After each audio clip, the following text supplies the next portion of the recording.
The meeting is a meeting of the Finance Subcommittee to discuss a couple of issues that have been referred to this subcommittee. Could we begin the meeting with the clerk? Please call the roll. Mayor Elliott. Here. Council Kennedy. Yeah. Council Martin. Here. 3 present. 3 present. Thank you. So with us this evening, Councilor Martin, Councilor Kennedy, along with Councilor Rita Mercier, Councilor Jim Milanazzo, Councilor John Leahy, Councilor Corey Belanger as well. Mr. Manager here? Oh, he's back there. So we have the manager with the CFO and other staff, parking director. So there are 2 issues before the subcommittee tonight. One is a loan order that was referred to the subcommittee for further discussion regarding construction improvements at the parking garages, Leo Roy and Lowell Locks parking garage. And the other is a motion that was made and referred by Councilor Kennedy and a motion by Councilor Milanazzo regarding health insurance and taking a second look at the GIC. So first item on the agenda, Mr. Manager, do we want to go to you regarding the Lowell Locks loan order and Leo, the garage loan order, excuse me, for presentation and further discussion? You want to?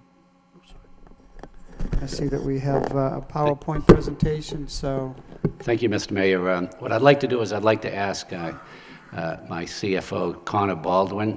He's here present with Jim Troop, the parking director, and Bob Healy from our finance office. I'd like them to do this PowerPoint, just setting out briefly what we need to do, how we plan to accomplish it, and then take any questions that the councilors would have at the end of the presentation.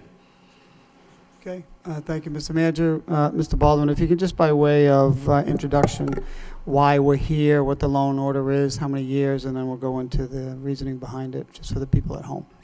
Sure. Thank you very much, Mr. Mayor. We're here to consider a loan order for $6.64 million to fund repairs in the Leo Roy and Lower Locks garages.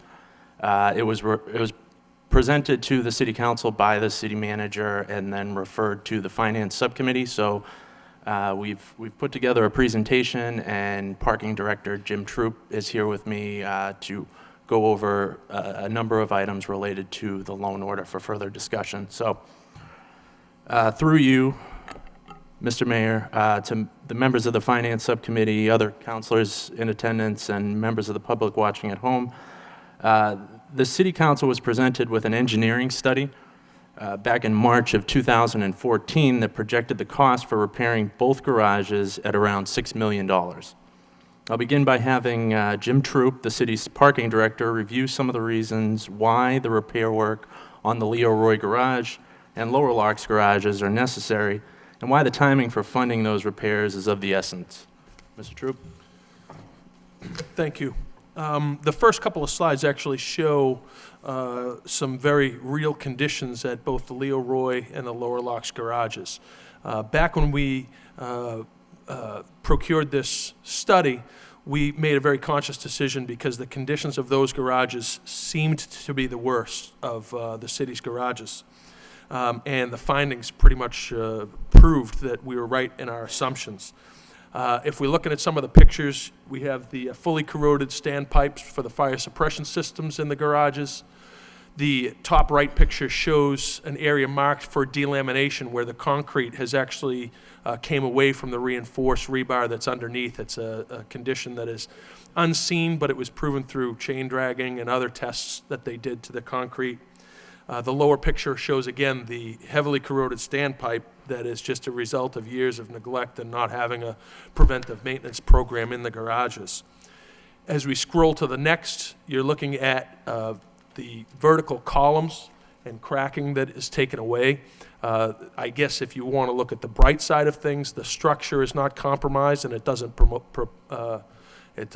offer an immediate threat to the structure, but based on the weather the last couple days and the seasonality of the environment we live in, it does go through some heavy corrosion and the elements as such. The next picture is actually worst case scenario, one that we're dealing with because of the corroded drain pipes, and that is when the rusting of the pipes, the hangers, the catch basins, and the and the whole structure itself actually cave in, and it forces us to replace a hole, and it's immediate, and that's an immediate danger to our customers. If we go to the next slide, we're looking at the results in the top left of the delaminated concrete beam. There's cracking, there's evidence of some water damage that's coming through, and this is a lower level, so it's not necessarily coming from the roof, or it is coming from the roof and it's making its way down to the lower levels. At the Leroy garage at the bottom left, you'll see from the top deck concrete that is spalled away from the rebar. Fairly difficult to see is how the rebar itself has rusted and corroded almost to a point where you would need replacement of that reinforcement. On the right side, the expansion joints, and this is actually the control joint in the center of the garage, shows the result of neglect over a handful of years of the elastomeric product that is a sealant and prevents the water from going down into the lower levels. That's at a top deck of the lower locks. A little bit further, the damage at lower locks on the next slide. We'll show the concrete again spalling away at a joint area, and it actually shows how far and expansive that this can become, and it actually happens quite rapidly. Water is one of the most destructive forces for concrete, and we're unfortunately seeing the results of it. Worst case scenario, the drain pipe on the top right shows that it is just eroded and just cracked away. I mean, there's really no use for that drain pipe right there. And on the bottom left shows you the patio area of the Lower Locks garage. When we commissioned this study, it was recommended that that area be closed off because of the imminent, not necessarily danger, but damage that could be caused from spalling concrete as a result of the water that sits there, the poor drainage, or in the drainage of the water that seeps right through the porous concrete and such. On the bottom side of that, the 2 levels below, you'll see that the concrete actually spalls away from the reinforced rebar, and in some areas it has just eroded and rusted the rebar completely away. At this point, I'll turn it back over to Mr. Baldwin. Thank you, Mr. Troop. The chart that you see here on this slide represents the deterioration curve from the Walker engineering study. It may be hard to see from a distance, but point B on the curve represented the current position of both garages back in March when the study was completed. It showed that if repair work were not done or completed soon, the garages would hit an accelerated rate of deterioration, and the benefit of any work done while still extending the life of the structures would diminish exponentially as time progressed. The cost to tear down and rebuild the 2 garages is estimated at somewhere between $25,000 and $50,000 per space, or $25 to $50 million for the Leroy, and $22 to $44 million for the Lower Locks garages. If we arrive at point D or E on the curve, we would be forced to demolish and rebuild at an extraordinary capital expense. Our plan for financing the work, if approved by the City Council, is to bond the $6.64 million. The cost would be amortized over 20 years with a projected interest cost of $2.7 million total. We would shoot for a date of 6/1/15 to sell the bonds. So this slide includes a bit of a discussion of the affordability of the debt service. It's important to note that the debt service will be paid by the parking enterprise and not through the tax levy. The enterprise is funded by user fees such as garage and meter revenue. We're also pursuing a potential refunding opportunity with some outstanding debt currently in the parking enterprise. For those maybe watching at home that are not familiar with refunding bonds, the concept is similar to refinancing a home mortgage. The city would refinance outstanding bonds by issuing new bonds, taking advantage of our higher credit rating and the current rate environment. The proceeds of the new bonds are then deposited in escrow to pay the outstanding bonds when due. This ultimately generates a savings for the enterprise. The estimated net savings over the life of the bonds is $1.13 million, or 7.6%. A rule of thumb used when examining refunding opportunities is not to pursue any options where the net savings is less than 3.5%. So clearly this is an opportunity worth pursuing.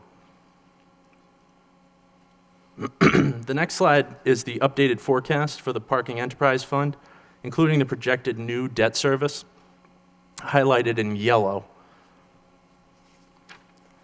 and the potential savings from the refunding opportunity that I just mentioned, highlighted in orange. The revenue figures have been updated based on actual collections through the first half of FY15. The projected totals are double the first half collections. If you look at the bottom of the slide where it says ending fund balance, you can see that the enterprise fund balance can absorb the additional debt service, mostly due to increased revenue from the expanded kiosk downtown. However, the added debt service will drain on the fund, and eventually a rate increase discussion will be necessary, especially if utility expenses increase or revenues do not increase at the same rate. The next slide includes the same information visualized in two separate charts. The top chart compares the projected revenues and expenses in the parking fund, and the bottom chart shows the fund balance projected out to 2020. This slide isolates the existing debt service in the parking enterprise out through 2032, which is the red line that you see on the chart. It compares what's existing with the additional debt service from the proposed loan order. It also examines the impact both with and without the refunding opportunity. So here's a brief review of potential changes that support the sustainability of the enterprise. There have been an increased number of transients utilizing the garages.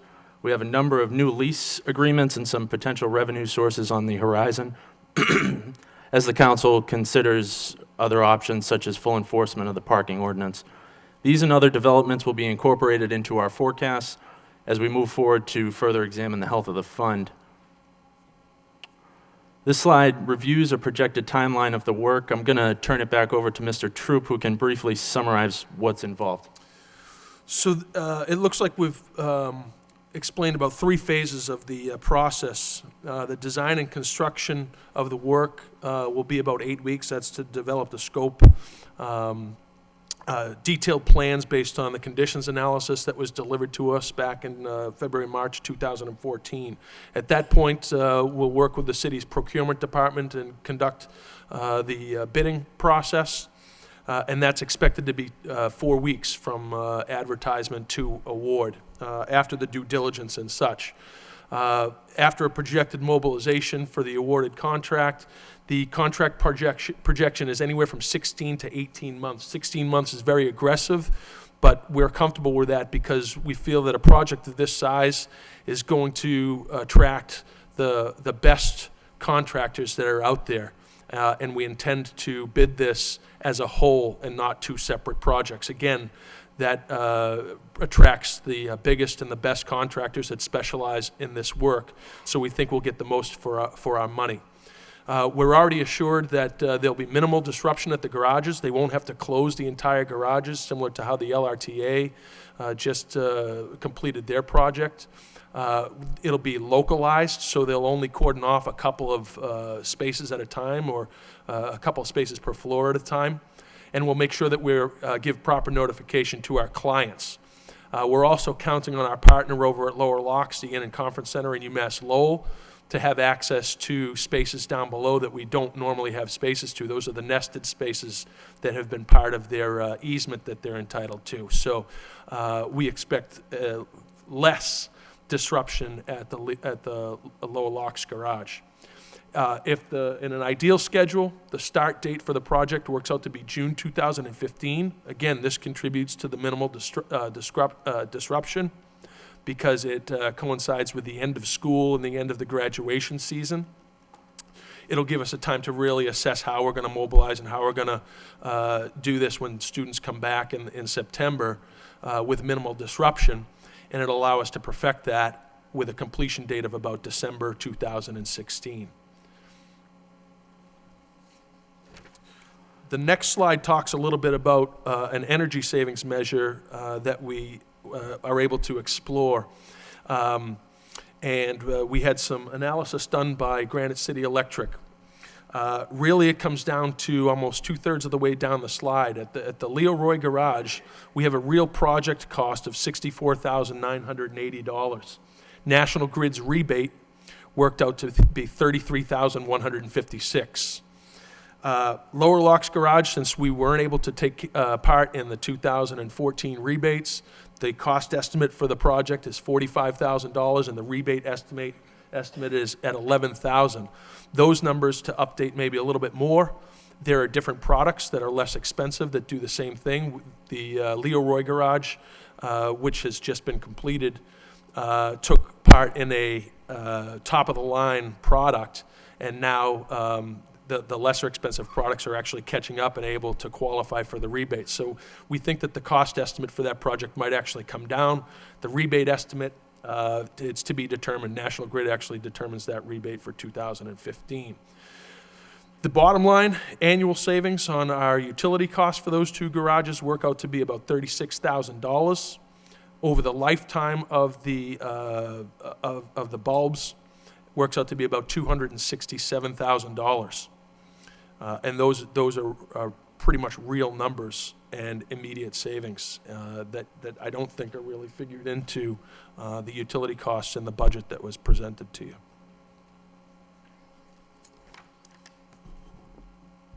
So with that, that ends the presentation, and we welcome questions from the subcommittee. Thank you.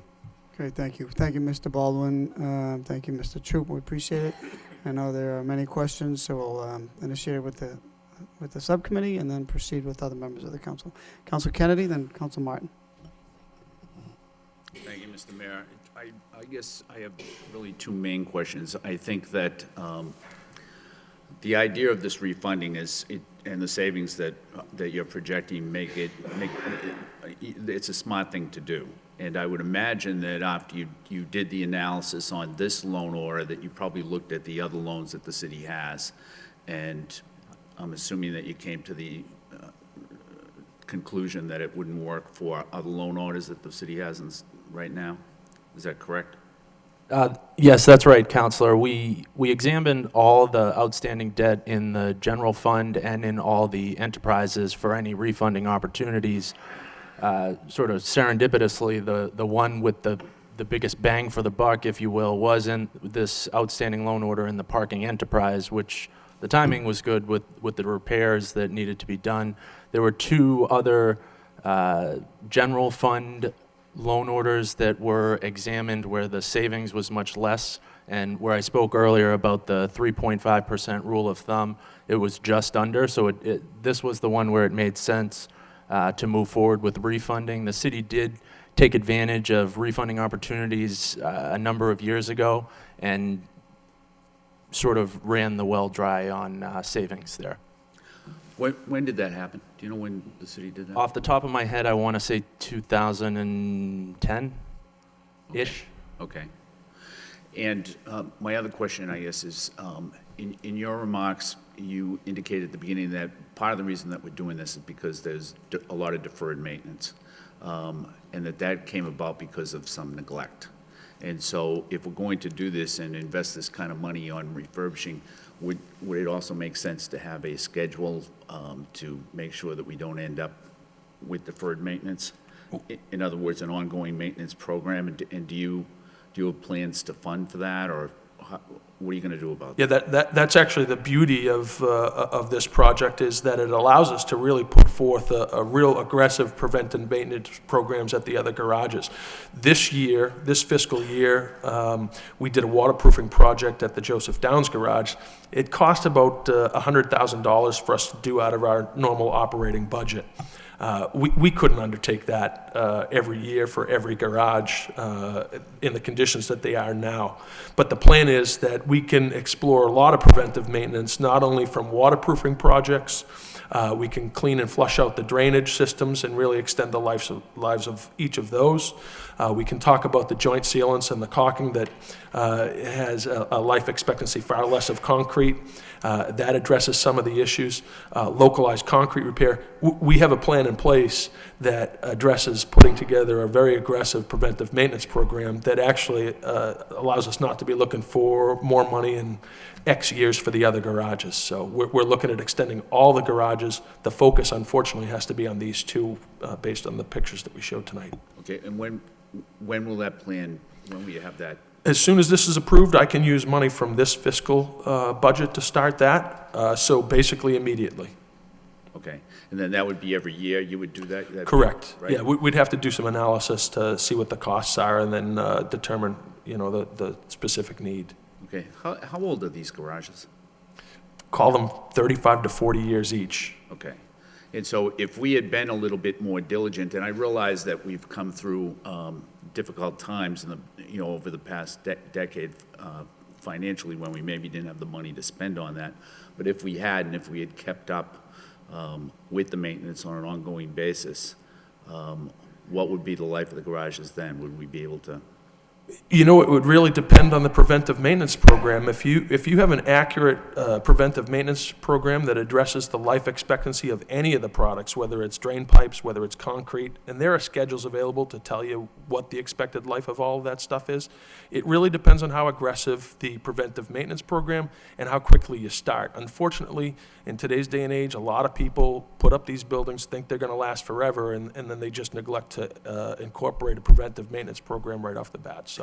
Right, so I guess that's what I was asking, is if we had that in place, if we had been doing that, then we wouldn't be faced with this at all. Is that kind of what you're saying? Or it would be a lot less money? It would be less money, of course, but I mean, you'd probably be able to absorb a lot more out of your regular operating budget. We wouldn't be in the condition that we're in. I'll answer it that way. Okay, so will this be, will that ongoing maintenance budget be in your budget for the, in the spring? Yes. For the next fiscal year? Yes, we have that line item in the budget. Okay, thank you. Thank you, Councilor. Councilor Martin. Thank you. So, just to follow up on that stay on that same point for a minute. So, are you saying now you'll have money to do preventive maintenance because there'll be less operating expenses, or is the money from the bond going to go to pay for that? If the bond money is allocated to these two garages, any money that would be that has been allocated to the normal operating maintenance of these two garages can now be allocated to the other three garages and to create a very aggressive preventive maintenance program. Okay. So, are we doing anything in those right now? Yes, but unfortunately, these repairs are very costly, as we see tonight, and immediate need actually takes precedent over some of that stuff, and we are allocating most of the money towards immediate need. That's safety issues. Have you looked at the other garages to see, when you're going to be back here for those? If I hope we're not. But the bottom line is that just an eyeball test at those garages. We know that the jam garage is 10 years old. It's not facing the immediate threat that these two garages that were in front of you tonight. But the eyeball test with the consultant was that the two garages that we identified were in the worst conditions, and with an aggressive preventive maintenance program, we would be able to handle the other two garages without having to look for more money for this type of improvement. Okay. The revenue projections do show an increase year over year, but that's not in factoring any rate increase, right? You're just anticipating more usage? Yep. Is that right? There's no rate increase incorporated into the forecast that's included in the presentation. So what's the percentage of the increase year to year? It's 2.5%. Based on historical growth in the revenue from the parking enterprise, and we've seen a little bit of an increase because of the kiosk Right. installment downtown. But at some point that would presumably flatten out, right? Okay. And then what about the expenses, the projections on those? Are those carried with a similar percentage?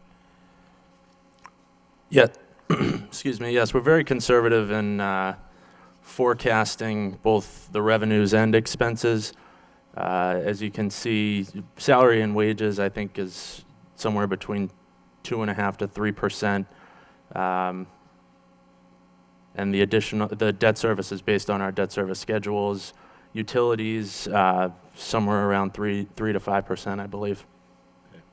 So we do go to an operating deficit 2 years out without any sort That's of correct. increase, right? But the fund can absorb it for a while, is that what? Right, so just as you pointed out, Counselor, while we would start to eat into the fund balance, if we do move forward with the loan order in 2017, it would absorb that moving forward without any rate increase, but eventually, over time, it will start to diminish the fund balance. Okay. My last question is about the lighting, because, we've had some, and I'm all in favor of the energy efficiency lighting. The ones that we use in our homes, I think, you turn them on, they're not very bright, but after they warm up after a very short period of time, then they're pretty good. But we have had some complaints about darkness in the downtown, and, I don't think we can afford to have, darkness in the garages. I think we're trying to get people to use them more. I think we have a pretty good track record of safety in the garages, but one of the things that makes people feel safe is light. So what type of lighting are we talking about when we go to this efficiency program? That's a very good question, and I think that if you want to look at the improvements that are made, I think anybody can go to the Market Street garage right now. We toured there the other day with the city manager and the assistant city manager, and both of them immediately commented as to how well lit that the garages were, and that's been the immediate feedback. And that's because of the project that we outlined in that last slide with the National Grid rebate. The beauty of that is that we were able to absorb that in our operating budget this year in order to take care of the rebate. So it will allow us to explore exterior lighting improvements through this project, both at this garage, the Lower Locks and Leroy. And again, looking at the utilities in our regular expenses, it allows us to take advantage of rebates at the other garages as well as lighting improvement. Okay, just one last question. I know you talked about the UMass lease at the Lower Locks. Do they have any obligation to contribute to capital repair? No. All right. Okay. Thank you. All set. Thank you, Councilor. Councilor Belanger, and then any other members before we proceed? Councilor Belanger? Thank you, Mr. Mayor. Two quick questions. First, to Connor Baldwin, through you. We have, if this does get approved, in FY16, we have a savings through refinancing existing bonds in the neighborhood of $300,000. And then it goes down to $16,000 for the life of the bond. So can you elaborate on that a little bit, please? Sure, I'd be happy to, Counselor. The initial sort of front-loading of the savings is due to the current structure of the bond that we would be refunding. So in the first year, we're sort of swapping out the new bond for the existing, where you see the large savings in 2016. When you get to 17, 18, 19, and 20, we're only having interest savings at that point, so that's why the savings starts to drop off. However, if we were to extend this forecast out from 2021 through 2032, you would see that savings go back up because we're starting to see a savings in the principal. However, there are multiple ways that we could structure that refunding. So we could limit the coupon to have a lesser savings in year one, bump up the savings a little bit in the subsequent years, and then have an increased savings in the out years. So there's a number of different options, but that's why this was our preliminary analysis on that. Okay. Thank you for making that clear. You're the financial team. We'll go on your judgment. If this does, I will consider your judgment what's the best route to take there. But lastly, Mr. Mayor, through you to Jim Troop. The repairs seem significant for sure. Thank you for that slideshow, by the way. But it does seem kind of high. I mean, I'm no expert, but this has not gone out to bid yet. How did you derive this in the neighborhood of $7 million for these repairs, Jim, if you don't mind? Thank you, Councilor. The budgeted repair was part of that cost analysis. That comes from Walker Parking. This is their job. This is what they do. And they came in with a budget figure for the project. They provided us two options. The first was the no phasing option, and the second was a phasing option over the course of 7 years. And based on the condition of the garages and the specific need, that really didn't work out to be an option for us. And I think the enterprise fund is better served if we do this all at once. Okay, thank you very much, Mr. Mayor. All set? So I just had a couple of questions as well before we move on to the next item. So as Council Martin mentioned, the fund balance can handle it. This will contribute slightly to increase the operating deficit, but the fund balance right now is 2.7, and even in the out years up to 2020, the fund dips to still around 2 million. It's always good to ensure that there's a revenue source to accompany any increase in the fund. But I think the good news is that, 20 years ago, at least when I got on, the parking garages they weren't full, they weren't being used, and there was still no O&M. And now, 20 years later, we're seeing competition to be used, that they're being used. There's, the vacancy is, is it at 100%? Can we say at its 100%? We're generating revenue not only from parking downtown, but also these garages, which is a good thing. We couldn't get people to park in them years ago when I first got on the council, so that is good news. We also don't want to get to the point where we're going to increase rates that people don't want to park there, but we're not increasing rates on this. But it's an infrastructure improvement that is necessary. So I get it. And at what point, and I want to congratulate you for looking at these refunding opportunities where we can, it's not a revenue gain, but it's sort of revenue neutral, where we're reducing the cost of going out for this loan order by reducing our expenses, our costs for other loan orders. And we've done it in the past. It's a good thing. Credits to you, Connor, for taking this first step before we go out to have to increase rates by any stretch. We're looking at other revenue opportunities. So, good work. But in the future, is there any discussion when you're going to have to look at rates? Because we don't want to get this into a deficit situation by any stretch. And the kiosks are doing good things. Can they continue to do more good things without raising rates? Because I don't like to raise rates on these parking garages.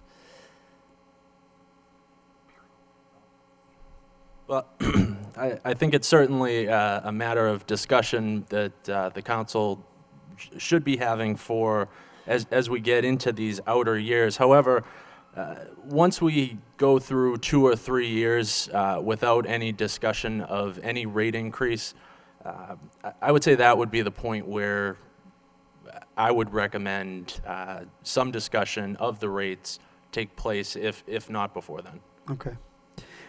And secondly, I agree with the lighting issue, but these LED lights, if you mentioned the Market Street Garage, the Rourke Bridge is a good example. The state is moving forward with these, and they're much brighter, and they're incredibly energy efficient.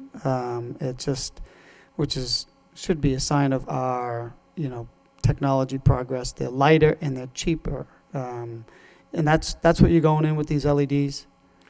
Right. We did a relamping with some energy efficient bulbs in Joseph Downs last year, and I think that after looking at the results in Market Street right now, I won't go back to a relamping. I'll go to these energy efficient LED bulbs, and I think the next one on the schedule out of our operating budget where people will see an immediate improvement plus savings is going to be the Davidson Street lot. So. Okay, good. Councilor Marcia? Mr. Manager. Thank you, Mayor. Through you, Mr. Troop, right now in these 2 garages, approximately how many spaces are not usable because of the deteriorated spaces? Well, you look at the deck and you're talking approximately 50 spaces, and then through a tour right now of spaces that are cordoned off just for safety reasons and such, you're talking probably another 10 to 15. So you're looking at roughly 60 spaces that just unfortunately can't be used, and that's in our section. I know that if you go to the nested areas down below that the Inn and Conference Center control, you're looking at some spaces down there as well. So So the point, Mr. Mayor, through you to the committee and the other members, is that the repairs are also going to free up spaces that are not usable right now, that's going to generate additional parking revenue and hopefully not lead to any increases in parking rates for even a longer period of time. Thank you, Mr. Mayor. Okay, great. And how long is this contract with UMass Lowell? Is it a very long period, long-term you lease? guys are bringing up a sore subject with me, but it's an easement. that Look, he looks to unfortunately- get every penny he can out of us, so we're going to do the same thing with the chancellor. If that's the case, we'll talk about buying them out of it. But it's an easement that unfortunately I believe doesn't expire. Okay, I guess it's in perpetuity. We should have known better. Okay, further discussion on this? All set? Councilor Kennedy? Thank you. I just have maybe 2 or 3 questions. With the city manager brought up that one of the things that will happen with this is that there'll be 60 more parking spaces that aren't being utilized right now. Is that figured into the calculations? I think that that's one of the things we're looking at as to how we can positively affect the revenues here. It's not factored in. I think that it's a straight line. Right, no, it's not factored into the forecast as presented to the subcommittee. Why would it not be? It's a little too hypothetical at this point. Well, it's hypothetical. If you're doing if we do the repairs and then the 60 spaces are opened up, why wouldn't they be included in the forecast? That's not hypothetical. Those spaces will be available, right? It's probably a revenue neutral until the project is complete, right? Yeah. I mean, you're going to lose some spaces during construction, and I'm going to presume there'll be at least some transfer. Our current revenue projections actually include them as right now being available, and unfortunately they're not. So Okay. I don't really see the effect that it might have on the overall total. It'll have an effect on as we project out and what we're doing over historical values of the budget, but No, I guess the notion that when we do the repairs, there'll be 60 new spaces that aren't available now available.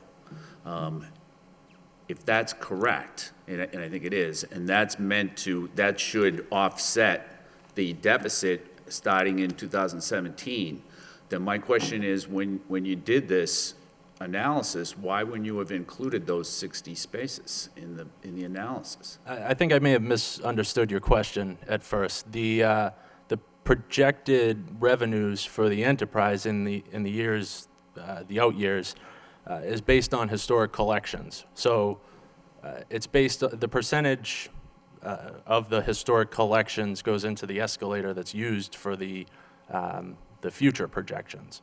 So if revenue were collected from those spaces in the past, the future years would be based on that. However, we're not saying an additional amount would be collected because they're being reopened. Right. Well, reopened. They're unusable right now, is what you're saying, right? So there's no revenue coming in from those 60 spaces right now. But there will be after the garages, after the repairs are done. So all I'm asking is, was that calculated into the forecast? That's all. No. All right. And so if it was, would that change the numbers a little bit? Yes, it would increase them a little bit because it would mean that the collections would be higher. Right. So it would bump up the numbers. That's All right. correct. So it might be a good thing to include that, right? I mean, this is going to public hearing anyways, right? At some point. So- Yes, I believe on the 24th. So maybe you could update that would include that? Does that make sense to do that? Absolutely. Okay. And then the other thing I just wanted to ask, well, 2 other things. The the utilization of the garage, the mayor asked if it was at 100%. Do you know what it is of the garages? Well, you see on a normal business day with school in, we're at capacity at Joe Downs and Leo Roy, and we get close to full depending on the court schedule over at Lower Locks. So those garages are at capacity during the normal business times. At nighttime, there's plenty of spots available in them. We want to do what we can to attract people into them. Early garage, our capacity is not affected right now, and then the AOT garage is not full either. All right, so we're not at capacity in some of these garages. At the Edward Early Garage and the AOT Garage, there are spaces available through the course of the day. How about these two? These two garages are full, Okay. full. And during these projects, we've got to do our job to make sure that it doesn't inconvenience our customers. Okay, and then my final question is, just to follow up on Councilor Martin's question regarding the university. Did anybody approach the university to ask them if they might be willing to participate? That's, we can, but they've been reluctant to contribute to any improvements in the past. Hey, this might be a good week to approach them. So, anyways, I would think it can't hurt, right? I mean, Correct. I don't think we should just make the assumption that they're unwilling to do so, even if maybe their record in the past indicates that. You know, on something like this, it seems like it would be worthwhile. I entertain a motion by Council Martin, second by Councilor Kennedy, to accept this as a report of progress and place on file and bring that recommendation to the to the full council, just as a report of progress. All those in favor signify by a roll call. Mayor Elliott. Yes. Counsel Kennedy. Yes? Counsel Martin. Yes. We do have another item on the agenda. If there's no objection to all my colleagues, we have a couple of speakers that have been patiently waiting to speak on this. It was on the GIC. We may have to go over a little bit into the regular council meeting, but if there's no objection, let's go right to the speakers. You've been patiently waiting. Thank you for joining us. There was a motion referred to us on the GIC, having the city manager and human resources take a look at the cost and benefits. So with that, Mr. Clerk, are there registered speakers? They're not registered, Your Honor. They just indicated that they'll be here, and I told them it was open to the public. Okay, it's open to the public. So members of the public like to speak on the motion that was made by Councilor Milanazzo and referred by Councilor Kennedy. We have time. Good evening. My name is Lieutenant Robert Page, Lowell Fire Department, retired. I reside at 26 Fremont Street in Lowell, Massachusetts. I speak in opposition to GIC. I joined the fire department in June 1962. Up until 2012, July 2012, I was the recipient of Blue Cross and Blue Shield Insurance, one of the finest insurance companies in our country, and we were put on GIC. There's two parts of GIC. One is the medical side of the aisle. I have no problem with that. They do a good job. The other side of the aisle, prescription drugs, is a disaster. It's not so much so for the young men, the young employees in the city, but for us retirees, we're getting old, our parts are wearing out, we require drugs. I went to my doctor and found out I could not get the drug I had taken for the prior 20 years because GIC only gives generics. There's two major flaws with the GIC prescription plan. The first thing, Blue Cross and Blue Shield will give you a 90-day supply of a name brand drug for $10. GIC has 3 levels, 3 tiers they call them. The first level is a 100% increase for the cost of your drugs. The second level is a 500% increase for the cost of your drugs. I'm fortunate, I take one drug. There was one lady that appeared before the committee that took 22 prescriptions a day. You can imagine the horror show that she lived. The other problem is that they do not give the prescription name brand. They only give you a generic. My horror show was they gave me a drug I could not take, and since 2012, I've been treated by specialists because they put my immune system out of balance. That's the horror show. So I would ask you, Mr. Manager, when you do your due diligence and you study the issue, Remember, we retirees gave our quality service to the city of Lowell. We asked for quality health insurance, sir. Thank you. Thank you, Mr. Page. Thank you for letting me come and speak. I know most of you know who I am by now. I just want to, before I speak on the GIC, I just want to say one thing. That chandelier, 25 years ago, I welded that, so that tells me you're in good hands. Well, I was on the negotiation with Bernie Lynch, this is 3 years ago, on this GIC. And I'd done some history on the GIC, and I was pushing not to go with it. And I brought it up to the membership, and I said, right now the city pays 75% of the insurance. The employees pay 25%. We were willing to keep the Blue Cross Blue Shield. We were willing to try and save the city money. We were willing to go 35% on our side to keep the Blue Cross Blue Shield. Mr. Lynch said to me, I'm not even going to discuss that. I'm not bringing it up. And I said, well, who's going to be on this committee? The committee that was in the negotiation was Mr. Ryan, he's the police department, Ray Poitras in the fire department, and I represented Public Works, and we had Paul Georges there too from the street department. And I asked him if he's going to select 3 people to be on this board to discuss Blue Cross Blue Shield or GIC. So I recommended that he put maybe Keith Rudy, he represented Council 93 out of Boston, and I recommended Ryan and Poitras. And he said, it'll be my decision who I pick and then appoint. Well, come to find out, when I found out who he picked, none of these people were on the negotiation. It was Mr. DeRocha, Eddie Morris, and Tom Fleming. These people never sat down with us on the manager discussing the insurance. So he, more or less, went over our heads and picked the people that he wanted to be on this committee, which I was against.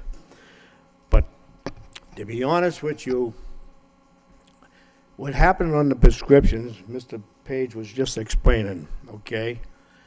When we went on the GIC, my wife was on what they call Lipitor.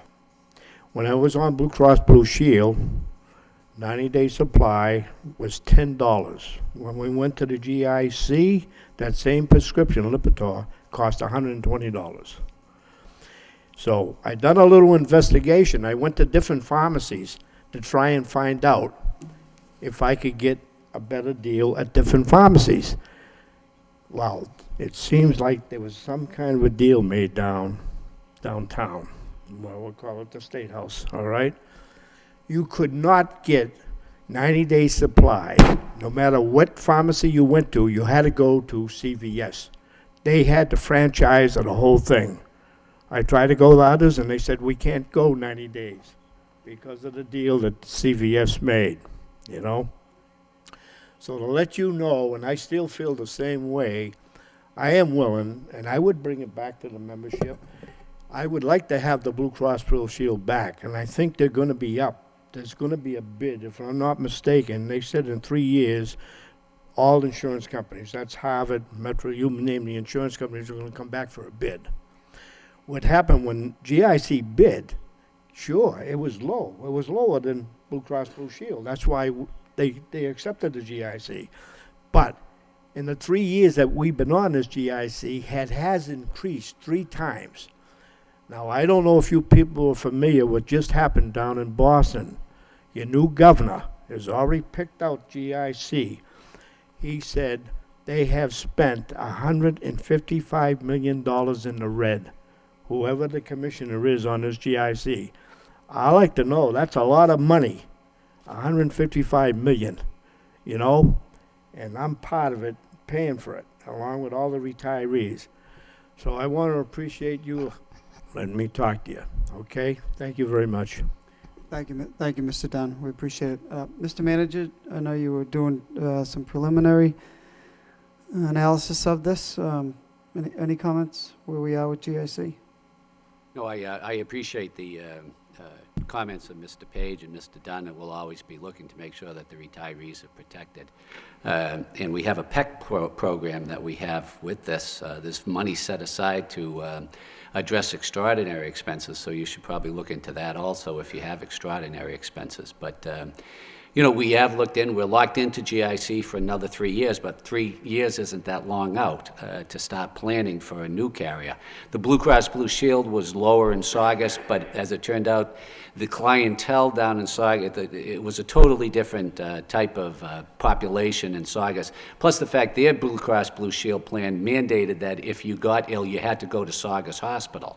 And, you know, you didn't have a choice on in a lot of providers. So that saved them a lot of money. That's why there was a difference. But if you looked at the report that we gave, the employees in the city of Lowell actually save a tremendous amount of money under the GIC plan as far as premiums. I know what you're talking about, the co-payments in the prescriptions, and we'll follow up on that. But we certainly, and this city council has always made it clear to me, to protect the retirees. Thank you. Great, thank you, Mr. Manager. Councilman Milazzo on the motion? That was your motion. Thank you, Mr. Mayor. I brought this forward as a result of an article that I did see in the Boston Globe, where Saugus, who was one of the first cities to join the GIC, actually opted out after their period ran through. So I thought it was something that I would bring to the council, refer to the Finance Subcommittee. And the manager's correct. I mean, we are tied to the GIC for another 3 years, I believe, but those 3 years will go by quickly. And if we can do anything from the standpoint of relief as it relates to, say, the prescriptions, because I see it in my own household, it's something that would be tremendous, not only for the retirees, but for the employees here in City Hall and at the school department. So I appreciate the Finance Subcommittee looking at it, and I think it's something that we'll continue to monitor as we go forward. So I appreciate the manager's comments and the Finance Subcommittee bringing this forward. Thank you, Council. Members of the subcommittee, I'm sorry. All set? All set? Council Kennedy? Thank you, Mr. Mayor. I just think, I think for one thing, if we're going to do this justice, we don't want to be doing it right now, that we probably should have a separate meeting that's dedicated just to this. I do think that, you know, and I don't have the chart in front of me, but my recollection was that the PPO was a lot cheaper than, with the GIC than Blue Cross Blue Shield, but full indemnity was not. Full indemnity, there was substantial savings if we went with Blue Cross Blue Shield rather than the GIC. I think that the difference and what tips it is that a large amount of employees and are in the PPO rather than in the indemnity or the HMO plan. One of the things that might be worth looking at is whether or not we may be offering too many plans. Because I think one of the things that tends to happen with insurance is that younger people that don't have a lot, that don't incur a lot of medical costs, they tend to go for the cheaper programs like the HMO or maybe even the PPO. And then as people get older, well, let's just say they start with the HMO, and then as they get over, they go to the PPO, and then when they get to be real old, then they go to full indemnity. And that's just the way it is because that's the coverage that's required. So what ends up happening is when you look at all of the people that you have in your employee pool, a large amount of those people, the younger people, are paying not very much into it, and they're not paying much into it until later on. And the people that you've got in the full indemnity pool are incurring a lot of medical costs, and so their premiums end up being a lot higher than in the PPO or the HMO.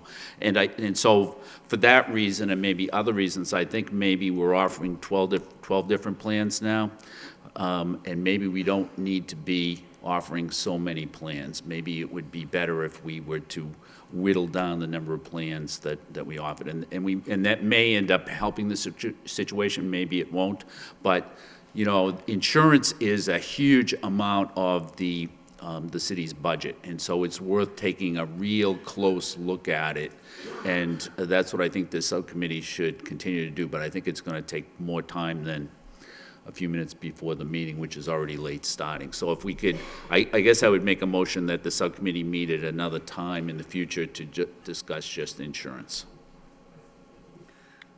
Motion by Councilor Kennedy, second by Councilor Martin to, I guess, recess this issue until, I think we have to get more information as we proceed with this. I don't know if there's a particular point in time, but we're locked in for 3 years. But I think it makes some sense that it is part of a larger discussion moving forward. So All those in favor of that motion signify by saying aye, and the opposed, that motion carries. Entertain a motion to adjourn by Council Kennedy, seconded by Council Martin. All those in favor signify by saying aye, and the opposed, that motion carries as well. This meeting stands adjourned. Thank you.